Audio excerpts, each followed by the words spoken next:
Condemnation over killing of 2-year-old boy in Delta as NDLEA begins investigation. Federal government files 2-count charge of illegal possession of firearms against Emefiele. Women traders in Taraba list challenges in business. On the foreign scene, torrential rain in South Korea leaves at least 22 dead in landslides and floods. These are the headlines on Trust News Update this hour. Thanks for joining. I am Ayuba Ilya.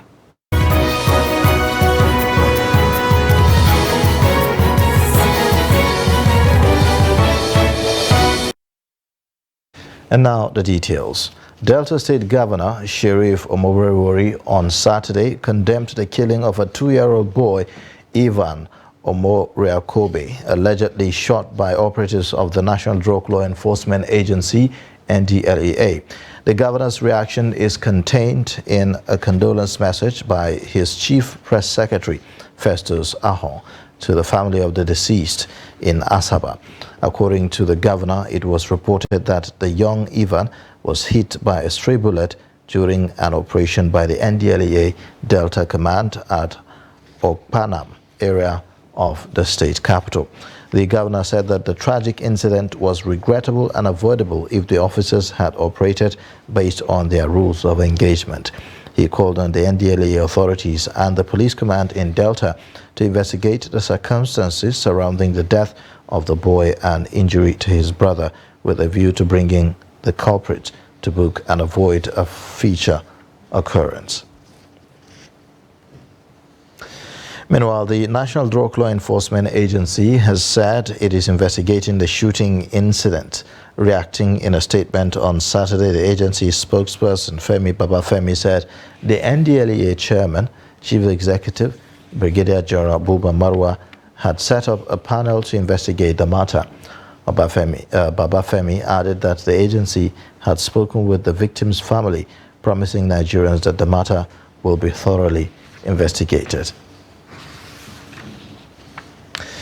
Troops of Operation Hadarin Daji on Friday rescued 9 kidnapped victims in Bukuyum local government area of Zamfara state. The troops, while carrying out routine patrol and providing protection for farmers, acted on a distress call against armed bandits at Meilere village under Gwashi district in the Bukuyum area. The troops mobilized swiftly to the scene of the incident and contact was made with the armed bandits at the entrance of the community. However, the troops engaged the armed bandits with superior firepower, forcing them to flee and abandon the 9 abductees. The victims were said to have been successfully reunited with their families. The operatives of the Nigeria Police Force in Nasarawa State have arrested 30 suspected criminals for allegedly committing various crimes ranging from kidnapping and possession of dangerous weapons and ammunition in the state. The state's police public relations officer, DSP Ramhan Nansel, paraded the suspects in Lafia, the state capital, on Friday before journalist Umar Mohammed sent in the report.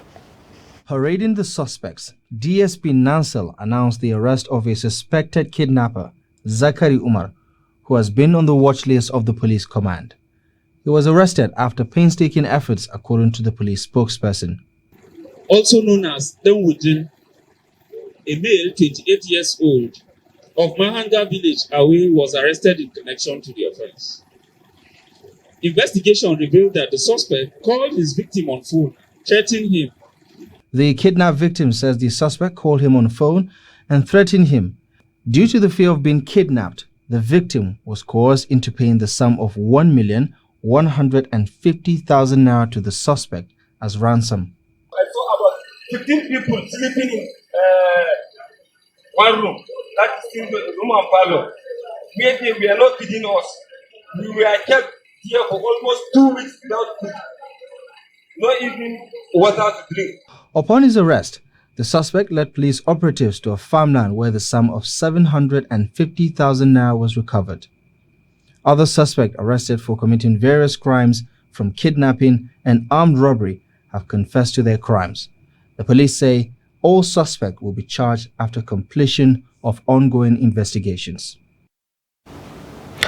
Federal government has filed a 2-count charge of illegal possession of firearms and ammunition against suspended Central Bank of Nigeria Governor Godwin Emefiele before the Federal High Court in Lagos. The government in the charge sheet accused Emefiele of possessing a single-barrel shotgun without license.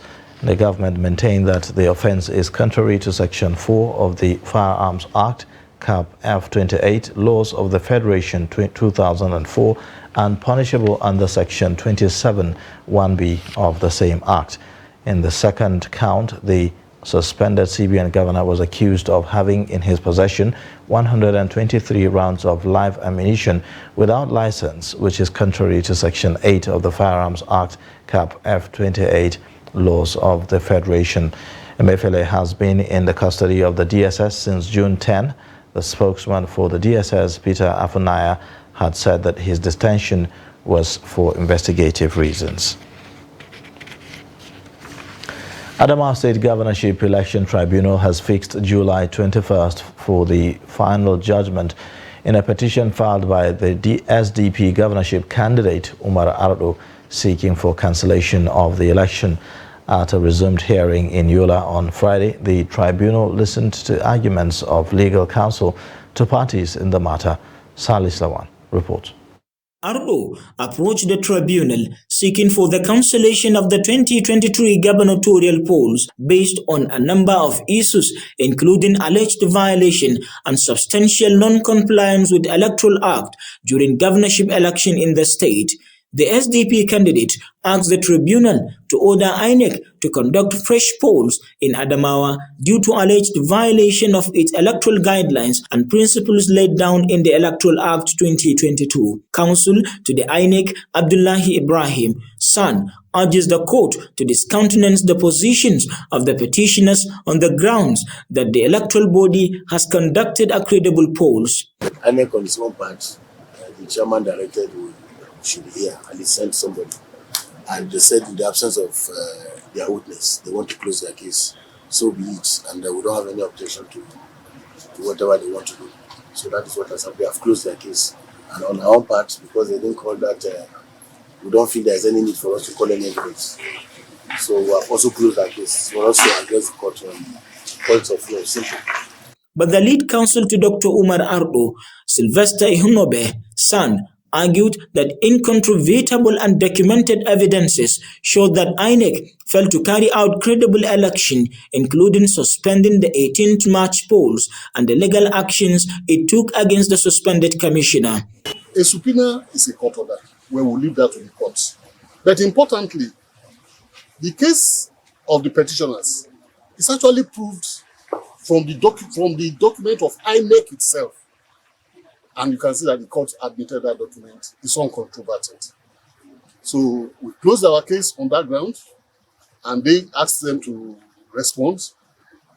As it is, they said they are not objecting, and they have no witness or document to tender. So they led no evidence. That's why the court now adjourned. The tribunal judge, Justice Theodora Obi Oluru, adjourned the case to July 21st for final judgment in the case. Silas Lawan, Trust TV News, Yola. To complement the effort of men, some women in Taraba engaged in different kinds of business. A visit to Malam Audu Market in Yoro local government area of the state shows that most of the business operators are female, selling different types of farm produce that was harvested recently. The report. Malam Audu is one of the satellite markets located in Yoro local government where 90% of the traders are women. The market is recognized not just by the people of Yoro local government, but people from Jalingo visit the market on a daily basis due to its cheaper prices of goods and also for the reason everything there is fresh from the farm. Naomi Cindy sells local handmade brooms, while Wasila Adamu sells newly harvested ground nuts. Zainab Abdul Mumini sells ground nuts, and the trio said that they're doing the business to reduce a burden upon their husbands by paying school fees for their children and other necessities as their husbands are not capable to take all their responsibilities. This is a broom, and it is used in sweeping the house. It's gotten from bamboo trees. We go far to the thick forest to get them, and we go through lots of dangers like snake bites. We are just here struggling to survive. As for me, I farm lots of crops to make ends meet. I farm yams, groundnuts, and lots more. We are praying to God and also appealing to the government for things to get better and cheaper for us. Now, we have started harvesting new farm produce. We pray things will get better and cheaper. I go to different marketplaces to buy farm produce. Fresh groundnut is out in the market and we buy at 650 naira to 700 naira, pending from who you buy from. And we are hoping that the price will go down soon. We are appealing to the government to please make things easy for the masses so we can live an affordable life. According to Mary Ibrahim and Danjuma Santi, who are cassava and cassava flour traders, the major changes they encountered in the market is the issue of transporting their goods to the market due to the absence of a bridge that connects the farm to the market, and they have no place to stay during the rains. I sell cassava tubers in this market. Sincerely speaking, this year has been bounty harvest because we make cassava flour and gari from it. We thank God our harvest this year is quite better than that of last year. The only access road that was repaired has started to go bad, so we are appealing to the government to do something about it. A tricycle operator hired to bring goods to the market, Robert Nuhu, said that most of the time, some parts of the goods get lost in the process of passing through the uncompleted bridge along the road. I am the transporter who delivers brooms and goods to these women in the market. Honestly, where they go source for these brooms is very dangerous place and a stressful task. The road to the forest is very stony and I usually go with my motorbike to keep up the goods. We are appealing to the government to please come to our aid by repairing the roads. The traders appeal to relevant authorities to do the needful for them to expand their businesses. You're watching the news update on Trust TV. Coming up shortly. We'll take a look at we'll bring you details much more later on the program. Join us again.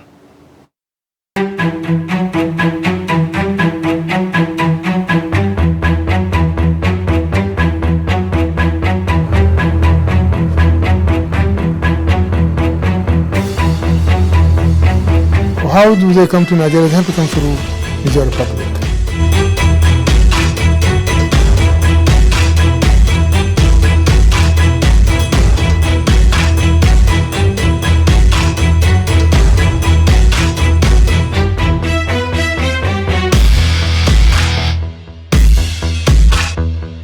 Welcome to News Hour on Trust TV. The Coalition of Northern Groups, CNG, Petition followed consultations and meetings. Hello and welcome to the News Hour on Trust TV. I am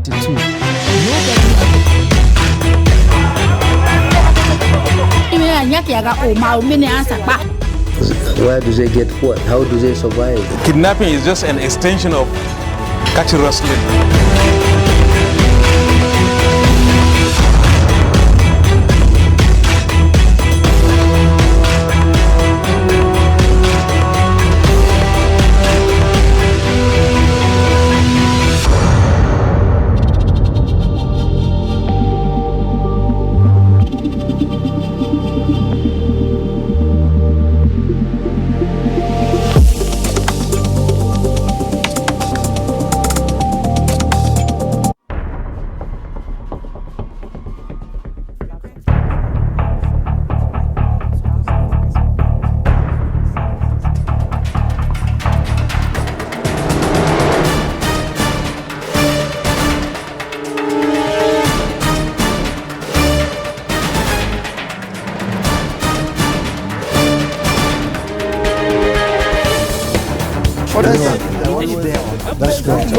could see that.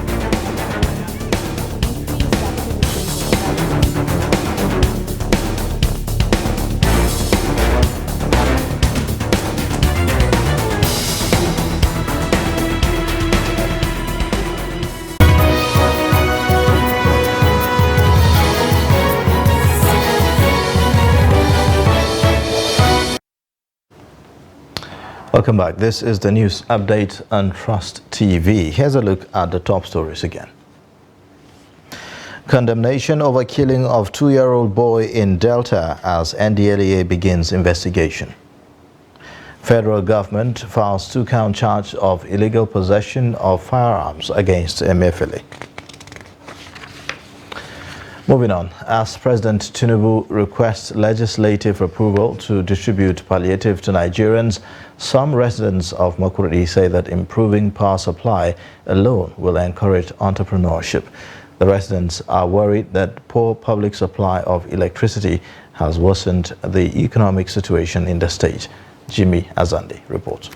Small-scale business owners in Makurdi say unstable power supply is an impediment to their businesses through bogus billing and epileptic supply. In terms of palliatives, the way I've seen it, I believe that as a businessman, the federal government should be able to put the money meant for palliatives in trying to strengthen the way that light will be supplied in Nigeria. Because if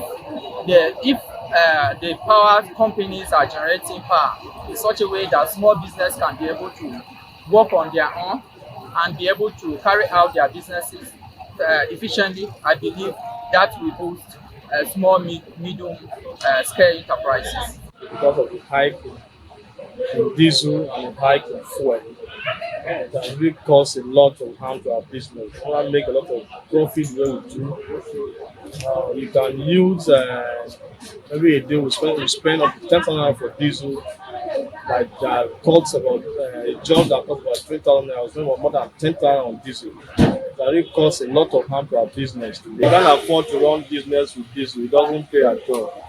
The residents urge President Tinubu to direct his palliative to infrastructure like power supply, as they said this will serve better than sharing stipends to the public. In a country where electricity has been epileptic for so many years, and with billions of naira spent.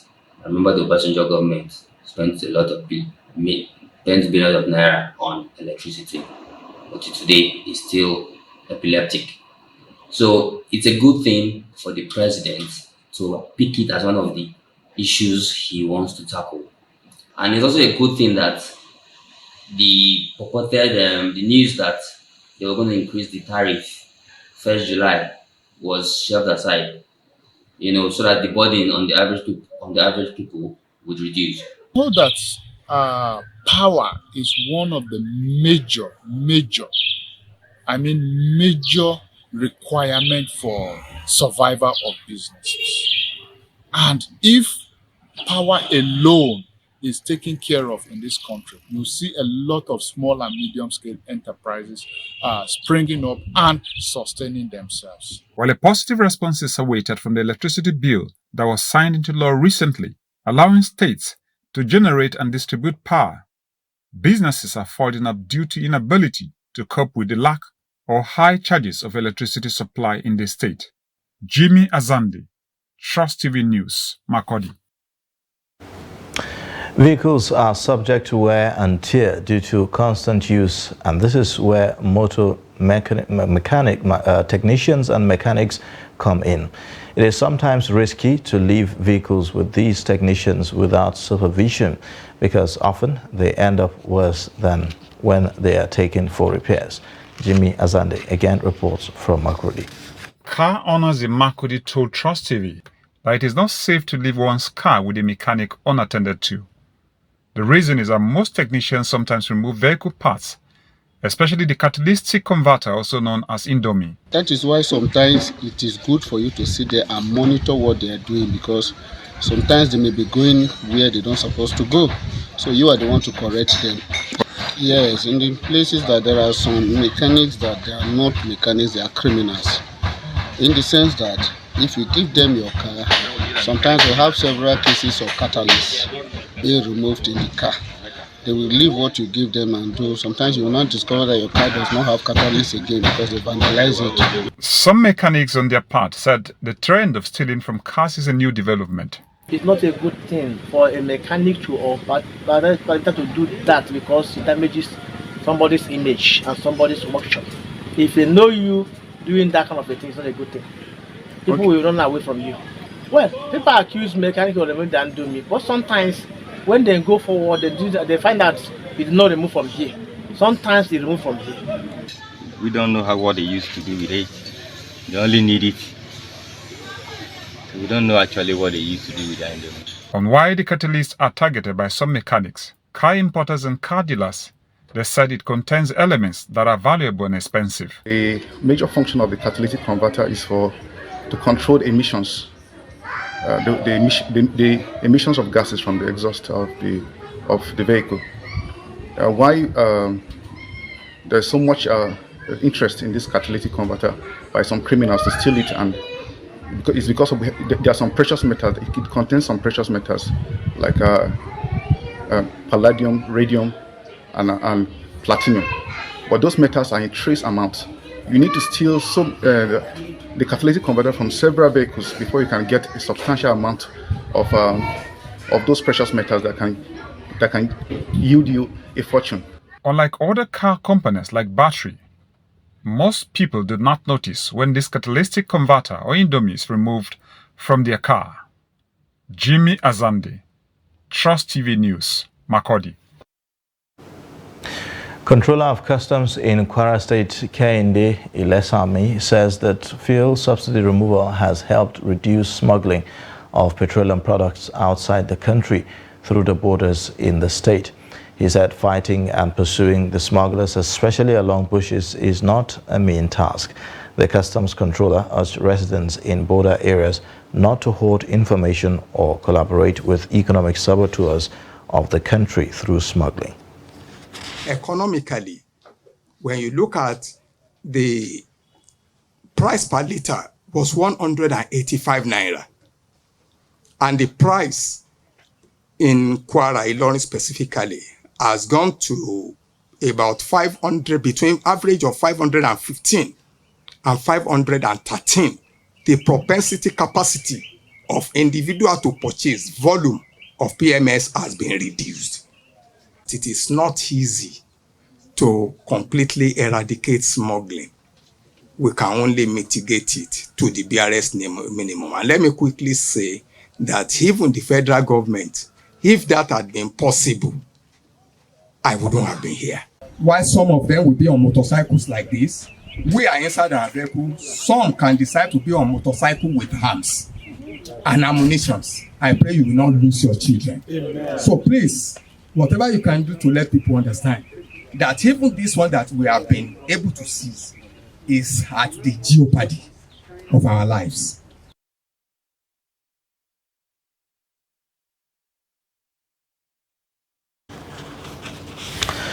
The federal government has called on the Fiscal Responsibility Commission to ensure prompt remittance of revenue to the Consolidated Revenue Fund by all ministries, departments and agencies. The Zaccheaus Adedeji, Special Advisor on Revenue to President Bola Tinubu, made the call during a visit to the chairman of the Fiscal Responsibility Commission, Victor Morocco, on Saturday in Abuja. Adedeji said that the call was in line with the President Tinubu's quest to improve the revenue generation architecture of the country. He said that the current administration was determined to ensure all revenues of the federal government were properly articulated and remitted timely into a consolidated revenue fund. He stressed the need for interagency collaboration among all government-owned enterprises to ensure optimal results in the revenue remittance. In his response, Morocco said that the Commission had, over the years, developed a culture of blocking all leakages of the revenue due to the federal government. Now, on the foreign scene, at least 22 people have died and 14 more are still missing after heavy rain caused flooding and landslides in South Korea, officials said Saturday, with thousands more ordered to evacuate their homes. South Korea is at the peak of its summer monsoon season, and there has been heavy rainfall for the last 3 days, triggering widespread flooding and landslides and causing a major dam to the overflow. Now, the Interior Ministry reported that 22 people had been killed and another 14 were missing in the heavy downpours, mostly buried by landslides or after falling into a flooded reservoir.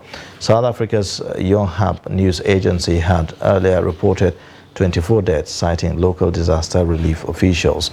Now, the Interior Ministry said that more than 6,400 residents in the central county of Gwersang were ordered to evacuate early Saturday as the Gwersang Dam began overflowing and submerging low-lying villages nearby. In sports news, Nigerian goalkeeper Maduka Okoye is set to leave Sky Bet Championship club, Watford, this summer.